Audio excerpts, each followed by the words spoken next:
अस्सलाम वालेकुम वरहमतुल्लाहि वबरकातुहू। जी प्यारे दोस्तों, अल्लाह खुश रखे। ये कुरान नरान की वादी है और मैं ये जो बूटा, ये जो पौधा आप देख रहे हैं, ये सरवाली का है।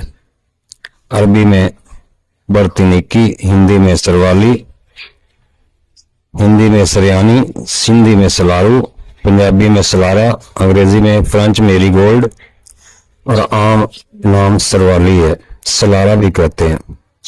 इसका पौधा बरसात के मौसम ज्वार, बाजरा और ग्वार वगैरह के खेतों में बहुत पैदा होता है। जी प्यारे दोस्तों, इसमें बहुत ही एक मायानाक नुस्खा तैयार होता है, मैं वो भी बताऊंगा। इसके नाजुक नाजुक पत्तों का साग बनाकर खाते हैं। ये लगभग 3-4 फुट तक बुलंद पैदा होता है।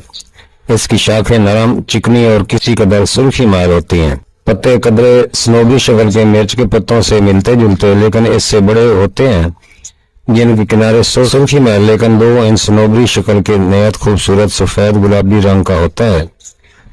फूल इसका नहायत खूबसूरत सफेद गुलाबी रंग का होता है। हाथ लगाने से बहुत नरम मालूम होता है। अगर खुशक फूल को हाथ से मसला जाए तो खिशखाश के दानों की तरह चिपटे स्याह और नहायत चमकदार तुखम निकलते हैं। यही तुखम सलारा ज्यादातर दवाएं मुश्तमिल हैं।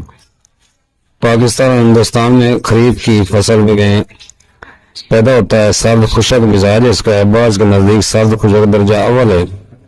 मुगल्लिज़ मनी है, काबिज मकवी बदन है, दाफा सिफरा है और हाबिस है। बर्ग सरवाली का साग पका कर खाते हैं। गलबा, सिफरा और ज़ियाबितस में मुफीद है। तुखम सरवाली काबिज और मुगल्लिज़ मनी होने के बायस सलान और रहम, खूनी बवासीर, कसरत बौल और इस्तिहाजा में बकसरत मुश्तमिल है। इसके साथ बतौर ग़िज़ा मूंग की दाल और दान की खीर खिलाई जाती है। जरियान मनी में मुफीद है और दीगर मुगल्लिज़ अदविया के हमरा भी इस्तेमाल किया जाता है। तुखम सरवाली सोख्ता नहायत हाबिस है। तनहा सफूफ करके कसरत है और इस्तिहाजा में दही के साथ या तनहा खिलाना मुफीद है। जरियान में बहुत ज्यादा मुफीद है। मुजर इसकी ज्यादा खाने से मतली होती है। मसला इसका उनाब शरबत या उनाब अकेले इस्तेमाल करें। आप बर्ग चकंदर बदल इसका 3 से 5 ग्राम या 5 माशे इस्तेमाल कर सकते हैं। तो प्यारे दोस्तों, चलते हैं नुस्खे की तरफ। करना कुछ यूं है कि दम्मल खवैन 50 ग्राम, कैर बशमई 50 ग्राम, सरियाला 50 ग्राम, राख छत्ता बेड़ यानी कि भून का छत्ता साफ किया हुआ, उसमें बच्चे अंडे ना हो, साफ किया उसको जलाकर उसकी राख बना ले, उसको राख छत्ता बेड़ कहते हैं। मिश्री कुआ 100 ग्राम पीस कर स्प्रू कर ले। ये दवा आपके दवा खाने का श्रृंगार होगी।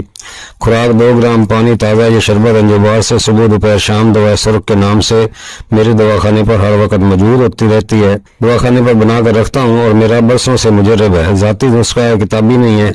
इस्तिहाजा की मायानाज दवाई है। गिरते हमल दाग लगने को पहली खुराक में आराम होगा।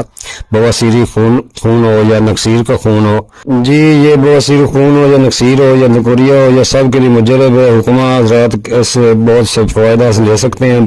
पोटियां बच्चों की हों या बड़ों की जो ड्रिप लगाकर थक गए हों और ना रोक रही हों, एक ही खुराक काफ़ी है। और दूसरी बात यह है कि पोटियों वाले को कब्ज नहीं करेगा। तस्दीक बहुत से दोस्तों ने लगाई है और बनाएं और अपने दवा खाने की जीना बनाएं। अस्सलाम वालेकुम वरहमतुल्लाहि वबरकातुहू।